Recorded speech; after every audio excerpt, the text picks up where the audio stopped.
So, what do you guys want to talk about? We're going to be doing a recap of WrestleMania Night 2 with Recount with Gino. I did not get a chance to watch that live and podcast. I go live with you guys yesterday due to it being Easter dinner with my family. Um, but hey, there's the Charlie. Come here. You gotta make your appearance, right? Yeah. Mom's house for today for right now. Just getting you guys fill you guys in on what happened in WrestleMania if you missed it and are living under a rock, I guess you could say. Um, and in 2 nights, WWE treated us to two match of the year contenders. The main event of night one, which we went live, and that was an amazing match. It was a crazy finish. Did not see that coming for a little bit, but I called it. And night two, I guess you could say the main event kind of fell flat a little bit. But let's get into it and talk about everything that happened. I was saying night match of the year contenders, right? Well, night one kicked off with, or sorry, night two kicked off with maybe the match of the year. The triple threat for the Women's World Championship, where the whole part of the storyline is Bianca and Rhea trying to go at each other because they didn't respect Io, and Io being in the background and not liking and fighting back. And most of that match was mostly Bianca and Rhea dominating each other and going at each other and disrespecting Io, and Io having her moments. Um, Absolutely brilliant, brilliant story. Everyone did their parts perfectly. Bianca had come in never losing at WrestleMania. Io came in never losing in a triple threat. One of those O's had to go. I was convinced myself. I thought Bianca, my predictions. I had convinced myself that Bianca was going to win, right? Part of my prediction was wrong because I thought Bianca was going to help Naomi, and I thought Naomi was going to help Bianca. Neither one of those things did happen. Crazy end sequence. Io went to try and suplex Rio off the turnbuckle, and Rio just face planted Io into the turnbuckle, knocking her out cold. Went to go hit the riptide on Bianca. Bianca whipped her, hit the KOD. 1, 2, Io moonsault over the moon over the sky, whatever it's called, out of nowhere. 1, 2, 3, Io Sky retains her title. Absolutely brilliant match, great storytelling. I just give you the Cliff Notes version if you want to watch it. Spend 50 minutes out of your day. Just pure brilliance. After that, we had a match I thought was going to be brilliant, and it sure as hell was. That being the Sin City Street Fight, Damian Priest and Drew McIntyre. This probably had the best build of every match in Mania, in my personal opinion on it. And these two guys just kicked the ever living hell out of each other. I think the right person won because Damian had been winning a lot of big matches and Drew had lost a lot recently, and Damian had beat Drew 3 times now. And one of those goes back to last year at Mania where Drew beat Damian, or sorry, other way around, Damian beat Drew, but Damian won the title from Drew. No title on the line here, no title needs to be done. And I don't know if it was actually legitimate or if it was part of the story, but at one point Damian Priest kept saying, "I can't breathe," and was holding his throat. I don't know if he was selling an injury in the match or if he actually legitimately was hurt. There's no word on that either way. And also, there's a rumor that Rhea may have got hurt in that triple threat match. Once again, I don't know if she was selling or if that was actually a legitimate injury, but these two guys just were two big men slapping mad meat. Absolutely brilliant story, great match. Um, Paced well, it should have been paced, and the right person did win that match. I'm going to give all of WrestleMania Night 1 and Night 2 grade for everything after I'm done reviewing this here. Following that, I believe it was the Intercontinental Championship match, if I'm not mistaken. Yep, the Fatal 4-Way for the Intercontinental Championship. Dominic Mysterio versus Braun Breaker versus Finn Balor versus Penta. This is Penta's first match of Mania, like we saw Ray Phoenix. The last first match on Mania was the night before. And then people caught a glimpse of Penta watching his brother with a weird mask on and started shedding tears. I'm almost positive Penta was doing the exact same thing today, just there's no video of that. Or sorry, Phoenix. And once again, good match. Decent story for a few parts of the match.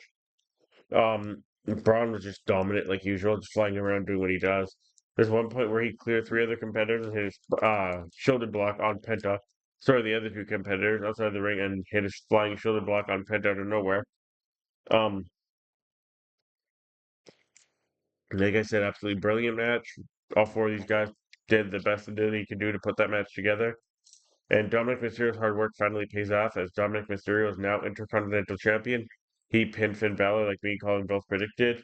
That's going to pretty much implode the Judgment Day, I believe, at this point. I think they're done. especially what happened later on that night. But I think the fact that Dominic pinned Finn to get the belt is going to make Finn go a little more nuts because Finn had Balor pinned. That's right, Finn had Braun Baker pinned in the middle of the ring with a coup de grace, and Dominic hit a frog splash on Finn to win the match. So if you have Finn, you're going to be feel a little betrayed and let loose, but we'll see. Also, I guess that means Braun's free to chase the new World Heavyweight Champions, Jey Uso now since they're 1-1. Jay beat Braun for the title, John did not Intercontinental title, and then a week later, Braun beat Jay for that exact same title back. So they're one. Excuse me, the two man. Braun has beat Jay twice, and Braun be good threat to the title now. I don't think he needs to be in the Intercontinental picture anymore. He's done his job there. I think he is a main event star, and he should move on from that belt. Um, Following that, we had Randy Orton versus one of the shocks of the night because he needed a mystery opponent due to Kevin Owens being injured, and it was say his name and he appears. I believe in Joe Andrew. And this was actually just a special treat to this guy because he'd worked his bag off on both companies. And like Triple H told him, you're going to get the rub no matter what, how long this match goes. It's only 2.5 minutes, just minutes, I should say. Three total, maybe. Joe gets a few things in, and then Randy Orton. Sorry, guys, just not feeling the greatest. Randy Orton hits him with an RKO out of nowhere. Really cool RKO as Joe's going for his little pose. Randy Orton just comes flying into your screen and RKO's the fuck out of Joe Henry. And eventually wins, and then Mom mimics Joe Henry and does his pose with the Joe Henry pose with the Randy Orton pose combined. Um, Joe had a win would have done nothing for Joe Henry. A loss would have done nothing for Joe Henry. Either way, he's still good. It just people are saying they buried the TNA champion. They didn't do shit. Sorry, they got the TNA World Championship on WrestleMania. Think about that. Another company's champion is on your biggest stage, and you're saying you buried something? People on the internet, man, like these wrestling trolls. Yeah, he lost, and he lost in 3 minutes, and he lost clean. But he was able to do a few moves to Randy Orton, and he was on the biggest stage in wrestling history with their company's belt. How is that burying a company or burying a title? It's doing neither, in my opinion. If anything, it's elevating that the company, is celebrating that brand, is elevating that title, saying it means something that they're going to have another company's World Heavyweight Champion come onto their stage and fight one of their biggest superstars. But maybe I'm reading it wrong. And maybe you guys should listen to what Triple H said later. But I know Triple H is a WWE guy through and through. But I think we're going to see more Joe Henry in the future WWE here. Following that, we had Logan Paul versus AJ Styles, which got the second longest match on night two. Um, it was an okay match. I like the carrying cross bit where he gives AJ Styles the brass nuts that Logan Paul's buddy tries to give to Logan Paul. Um, Logan Paul's good. I don't care for the guy at all. I think he's a piece of shit. I think the guy's the scum of the earth. I've said that repeatedly. Um, and I thought for sure he was going to lose solely because he laid out AJ Styles two Raws in another room, and that's usually what happens with wrestling. If you're the guy gets laid out, you usually win the pay-per-view match. Usually, 99.9% of the time you are. Hmm. And AJ got a lot of cool moves, and AJ and Logan Paul got a cool moves in here. Logan Paul might have the coolest finishing move in wrestling right now, but like I said, decent match, nothing to write home about. I think there's points where AJ made Logan Paul look better than he could have, and vice versa. But I think AJ is starting to show his age a little bit now in the ring, as did CM Punk last night, or 2 nights ago, sorry. Overall, good performance by both. I don't know if it's a good match, it's not a great match. I think the wrong person won. Logan Paul ended up hitting his pulverizer and winning after that hand that's got titanium in it or whatever. Sorry guys, just not feeling the greatest today. But yeah, it's decent match. Nothing I'd write home about compared to a lot of the Mania matches. And then we had the second shock of the night, which we should have seen it coming, I guess. And you knew she was going to be at the Hall of Fame. And then the night before, she claimed she was done with wrestling. She didn't know if she was ever coming back. And Bailey gets injured. There's only one person that could have taken the spot, I guess. Well, two, but I don't think I would give that one girl another chance. Um, we have Lyra Valkyria and her. Oh, sorry, we have the Judgment Day girls come up first. Liv and Raquel. Uh, sorry guys. Liv and Raquel versus Lyra and her mystery partner. Oh yes, I first did I mention Joe Henry might have got the pop of the night. Well, tell this. Lyra Valkyria and her mystery partner, and we waited for about 5 seconds, and then you heard the whoa, whoa, whoa, whoa, whoa, whoa, whoa, and it was Becky Lynch. So the man is now back in WWE. In her first match back in WWE in over a year, she is the women's tag team champion. The majority of this match is Lyra getting her ass kicked. WWE must think really highly of Lyra because within 2.5 months of winning the Intercontinental title, she is now the women's tag team championship. So I wonder if she'll defend that as much as she defends the Intercontinental title. I'm not here to hate, and I'm glad that Becky's back, but it doesn't make any sense to have Stefan Becker, sorry, win two belts and then have her drop one right away. And then go ahead and 3 weeks later, do the same thing with Lyra. Sorry. It doesn't to me. Is Lyra gonna have to drop the Intercontinental title? Is she gonna defend both? Is Becky gonna try and turn on and go after that Intercontinental title? Is it gonna do the same storyline now with Bailey that I just did with Jade, where Bailey's out for a while and then she came back and claimed she knows they took her out? Just doesn't make sense for me personally. Like I said, decent match. Lyra, like I said, Lyra was got the hell beat out of her most of the match and almost defeated her a few times. Um, it's kind of a full circle thing because Lyra and Becky are good friends, and Becky's kind of like Lyra's mentor on the main roster. But remember Lyra also beat Becky for the NXT title. Um, I don't know how I think feel about it because Damage Control just recently won the tag team titles, and then they lose them quite quickly. Um, I mean, you had two tag team title matches on 2 nights, and they both lost their titles. I know WWE likes changing titles on pay-per-views, but it just, to me, seems kind of weird. But I think we all kind of knew Lyra's going to win the tag belts, especially rounding gauntlet with Bailey. And nobody's had a better year and a half right now than Lyra. But I take that back. Liv had a better year and a half than Lyra, but Lyra's been close. Um, I just don't know if I agree with the way that was done. The match was only about 9 minutes. Who knows how many more matches Becky actually has left in her before she just going back to Hollywood to make a movie, which people like to make fun of The Rock for doing, but it's okay for Becky. And then it happened. We have a record-setting WrestleMania, not just for crowds, but the worst kept secret in probably wrestling, unless you lived under a rock and didn't see this coming before it happened. John Cena has won in 17. And here's the one thing I don't get is did he sell his soul to The Rock or did he just turn heel? Because ever since he did the thing where he kicked Cody in the balls, there's been no mention of The Rock. The Rock has not cut a promo with John Cena. There's been no anything with John Cena and The Rock being together at all. The Rock didn't come out at Mania either night or the Hall of Fame or any of the SmackDowns. I'm sorry, Ross with Cena or neither Cena nor Cody mentioned The Rock in any of the build up to this match. It was all about Cody defending wrestling and Cena trying to take wrestling from the fans. Um, I once again instead of the wrestling confused that, and the match itself was, I'd say, mediocre at best compared to the most of them both nights.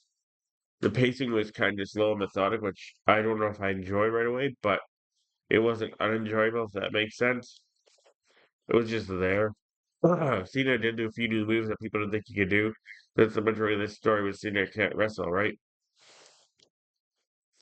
Um, like I said, those guys did their best to give us everything they could give us. It was a good story-driven match, but it wasn't the most eye appealing match you could say. Um, it was there. Let's leave it at that. Like people can say, it was there to be there. Um, I don't know what else to say other than the match is there. And yeah, Cena wins with a low blow and a title shot to the head after Travis Scott gets involved. And Cody Rhodes hits the crossroads on Travis Scott. And he hits one on John Cena, but he gets a 10 count, but the referee's out. One of three ref bumps in that match. John Cena hits about 16 AAs on Cody Rhodes. And half the crowd, the craziest part about this whole thing is half the crowd booed Cody and half the crowd cheered Cody, and the majority of the crowd was cheering Cena, and the majority had little percentage was booing Cena, and you could tell Cena was like pointing at Cody, saying, "These are the people you want to represent." They even did the key tease where John Cena was banging off, and Cody had the belt, like when Cody actually hit him. Ah, like I said, it was there. It was a decent match. It wasn't like holy shit, I'm gonna write home about this match compared to night one's main event, which is absolutely incredible. I think night two kind of fell flat and did not lead to the hype of night one, at least the main event. I understand why that match had to be the main event. And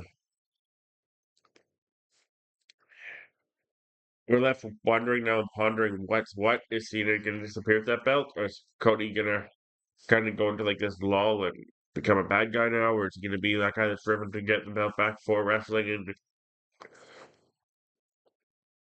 is he gonna go through a downward spiral because he has lost this belt and feels like he's let everyone down? When's the next time you're gonna see that belt? When's the next time you're gonna see Cena? Is The Rock finally going to come back? There's a lot of questions that are left unanswered due to the finish of that match. What does Travis Scott still got to do with this all? Um, but like I said, after I was done reviewing that night, which I just finished, we're gonna go through every match. I'm gonna give you my thoughts and ratings of every single match here. I know there's mixed reactions on Jay and Gunther. I personally, I enjoyed Jay and Gunther match. I, I thought there was a lot of story behind it. It's story driven. There's a lot of physicality with it. Jay actually did a few more moves than people expected him to do. He didn't use super kicks till the very end of that match, which kind of shocked me. A few more spears than I thought he was going to do. Gunther is an absolute physical beast. I absolutely love Gunther. He's one of my guys. I'm an Undertaker's crew with him. I absolutely love everything about Gunther, his presentation, his in-ring ability, his ability of being this bad guy who can destroy everything. It's just like demeanor, everything. I thought they both played their parts perfectly in that match. Um,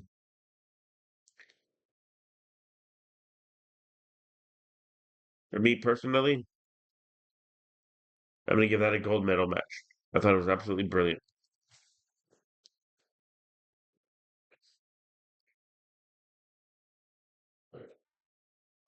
Following that match, sorry guys, I'm just pulling everything up on Wiki. We have the New Day versus the War Raiders. I the movie match had its spots. I thought Big E'd get involved. I thought there'd be more like for me, like I said to Colin, if we watch the live feed, the New Day aren't really wrestling like heels. It's kind of like they forgot they were supposed to be the bad guys in that match because they were good guys for so long. Be right back, guys.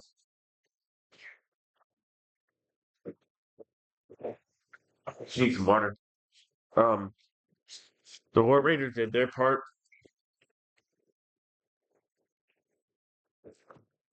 I think that match was just there because I had to be there. Because they wanted some sort of a title match on Raw. I mean, a tag team match on Mania. This is a match I felt like you're gonna be just on a Raw, regular Raw, because it felt like to me. I mean, even the finish was kind of wonky if you ask me, but it was there. Then he has another title run. We'll see how it goes, but I'm gonna give it a bronze. Nothing about it was there for me. Just didn't buy in, didn't really care if that makes sense. Jade Cargill versus Naomi.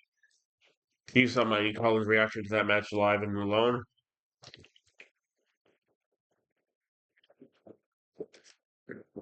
I think both those girls stood out and showed out. Jade hit a lot of really cool moves in that match, and so did Naomi.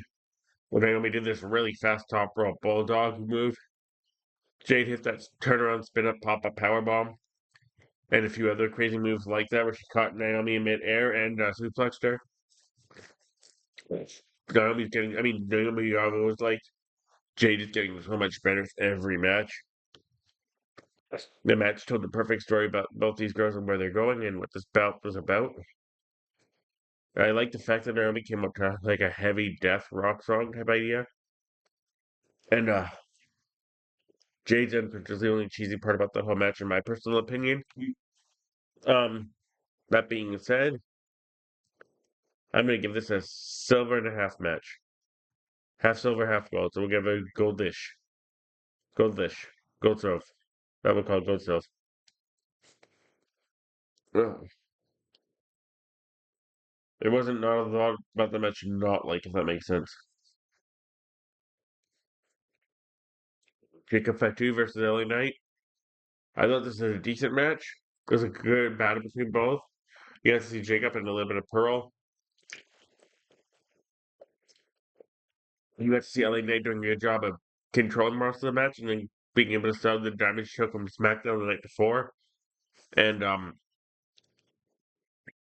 there's a really, really cool BFT spot. If you guys haven't seen it, where Jacob Fatu's going for moonsault around any kind of BFT RKO's out of nowhere. Does LA Knight. Jacob kicks out at one. And then just goes on to obliterate LA Knight. Um, I think it was a decent match, and the right person won that match in the outcome. Um, I'm gonna give that a silver.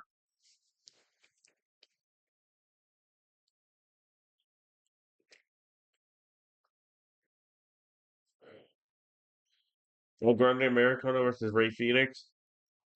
I think this is another match that was just there, but the entrance alone of El Grande Americano and the build up with the.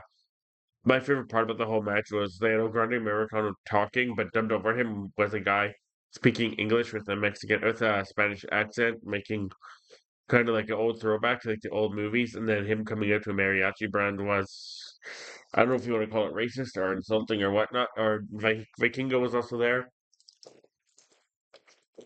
He got into his Grande Americano because WWE now owns a AAA. Um, I think that match is there to be there because it's supposed to be Rey Mysterio versus El Grande Americano before. I wonder if Rey was gonna win because Rey Phoenix didn't. Um, Chad Gable had a really really cool like 450 like senton splash type. You gotta watch this thing, check it out. It's incredible. The match itself was decent. Um, a lot of action, but it just seemed like it was there to be there. If that makes sense. Ah, good action, good act. There's not really a lot of story. Well, there is. I don't know. I'll give this one.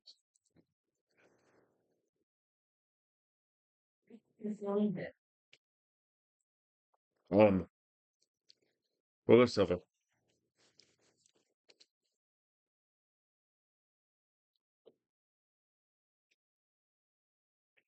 Sorry, guys, my phone keeps locking itself. Following that, we had Tiffany Stratton versus Charlotte Flair. And you can tell point Tiffany's entrance is really, really cool. Charlotte just, you can tell she was pissed off from the get go of this match. And you can say they were landing in hard shots at each other. Everyone thought that Tiffany lost a tooth, but apparently everything is good there. She had some marks on her face, and Charlotte laying in a lot of stiff shot, you can see. And stiff Tiffany was trying to return, but it wasn't as good as Charlotte's stuff when it got stiff. And you could tell there's points where Tiffany was nervous. And there's a lot of things that were clunky about that match, including when I looked at my buddy, well, look at Colin, I saw, I'm like, I'm pretty sure she just ran herself head first into the turnbuckle, and Charlotte sure as fuck did. That's what helped lead to the finish of that match. But it didn't seem like it was clicking, if that makes sense, because I wanted so badly for this to be a gold medal match. Um, it could have been. There's parts of that made it could have been, but it wasn't like holy shit. That's what I hum about this match. But it was there and it was very good. So this match is also gonna get silver. And then the main event of night one is gonna get a gold plus just because it was absolutely brilliant. Storytelling, in-ring action, Paul Heyman on the outside, all the guys working their ass off to make you believe that match. There's even cool spots where they thought the Shield were gonna reunite at certain points. And when you saw Paul Heyman had turned his back on CM Punk yet again, because Paul Heyman is a rat, and even the Usos told Roman before you guys remember the story about 3 years ago, you let the rat into the building, and the rat is going to sink that building, and he's the rat. Paul Heyman was the last thing left on Roman Reigns because everyone's turned their back on Roman Reigns, and well, Paul Heyman's turned his back on Roman Reigns, and I call this. If you guys keep going back to videos from months ago, Paul Heyman and Paul Heyman and Seth Rollins are going to unite. I said that months ago, and guess what? It happened.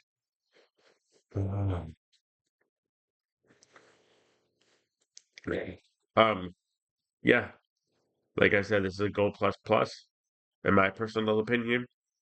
But night one for me is going to get a gold plus. I thought everything besides the Warrior Raiders match was absolutely brilliant on that night.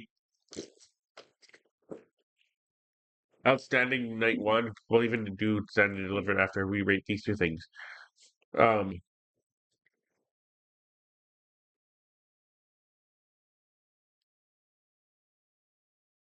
and then we get night two, but we ended night one with an A plus plus. We're going to kick off night two with an A plus plus. The women's title match, which I just talked about. All three of these girls absolutely incredible. All three of those girls mega stars. I know why Bianca and Charlotte did not win that belt because neither one of them need to. Io just got more respect than she's ever seen in her whole life in that match alone. Um, Absolutely brilliant match. A plus plus plus. Drew McIntyre, Damian Priest. We already talked about that. I'm giving that a silver because everything about it was. I should give that an A too because or silver. Sorry, silver. I mean gold plus plus. That's what I meant. Gold plus plus for the ones I've been saying A plus plus. This is get their gold. It did everything it was supposed to do and some. Dominic Mysterio versus Braun Baker versus Finn Balor versus Penta. I'm going to give that a silver.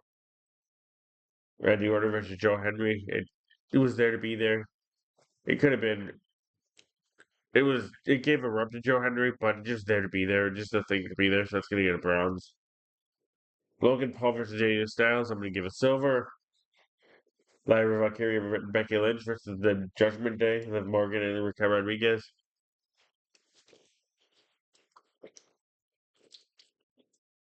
I'll give it a silver just because it was there and it was a decent match. It was nothing great, but it wasn't bad either.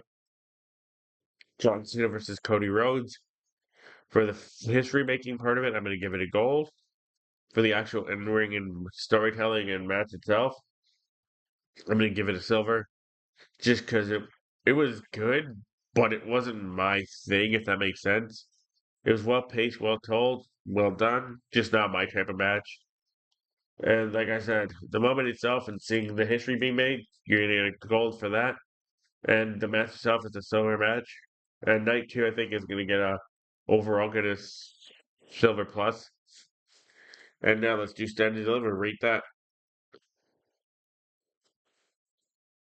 Let me just pull up the card here because I can't remember it all off the top of my head.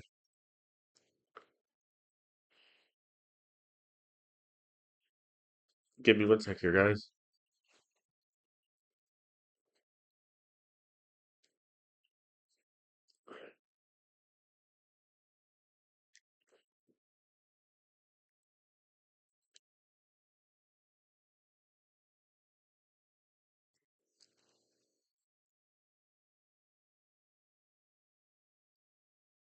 One sec, guys. Sorry.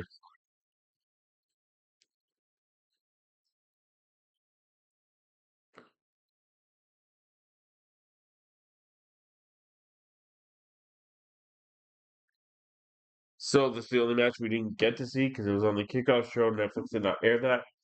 But Tatum, Paxton, and Gigi Dolan are now the number one contenders in the women's tag team titles. And the thing with Tatum is she's kind of in a quandary because her Dove is now tag team champion, so we'll see what happens there. I think it's that match, so for that alone, I'm not going to rate it. Ricky Saints versus Ethan Page. I thought it was brilliant and set the pace for the weekend. Very, very talented guys, telling a very good story for the United for the North American Men's Championship. The only problem with this match is you knew Ricky Saint was never going to lose the belt. But overall, it was a great match, well paced, well put together. Like I said, the only part that kind of you knew was predictable is Ricky Saints was not losing the belt. That's going to get us over. Um, Hank and Tank versus Fraxion for the NXT Tag Team Championships might have been the tag team match of the year, in my personal opinion. Absolutely brilliant. These two guys who were in a losing streak came back and won the belt, and then had Fraction who looked untouchable for a quarter of a year.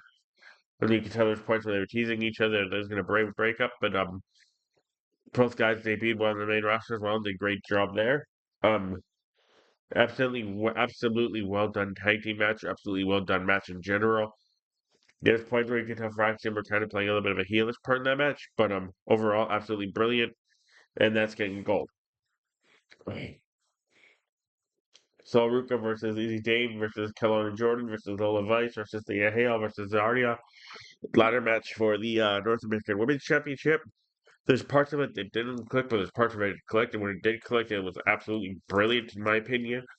I thought there was a very good, a lot of very good teases in that match, um, especially for Thea Hale and Kalani Jordan, who both looked like they were getting close, and Lola Vice. There's even one point where they teased Kalani Jordan. Zarya was going to take out Saruka, and Saul got there a couple of times, and she did a really innovative way to get to the ladder. Hit a couple of really sick soul snatchers.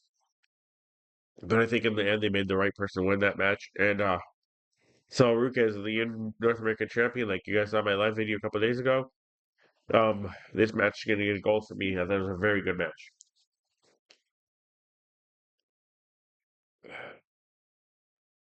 Then we had Dark State and versus the Family, and it was a decent match. It wasn't like something you make holy shit. I'm gonna write home about this. Not a good story, especially between the Dawn and the Underboss. The Underboss got his ass kicked for the majority of the match, and the Dawn just sat on the apron looking disapproved. There's points during the match where it looked like the stats was going to turn on the Dawn near the very end. And I looked at the points where they're going to pull the trigger. They did it. They finally did. Dark State, I don't know what to think of them yet. They've had two matches.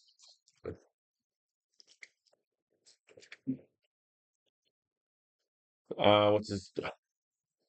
Osiris Griffin impressed the hell out of me. Those guys were there to be there, I guess.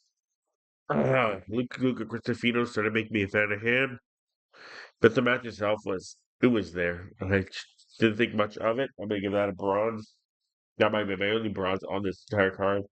The women's four-way match for the women's NXT Championship.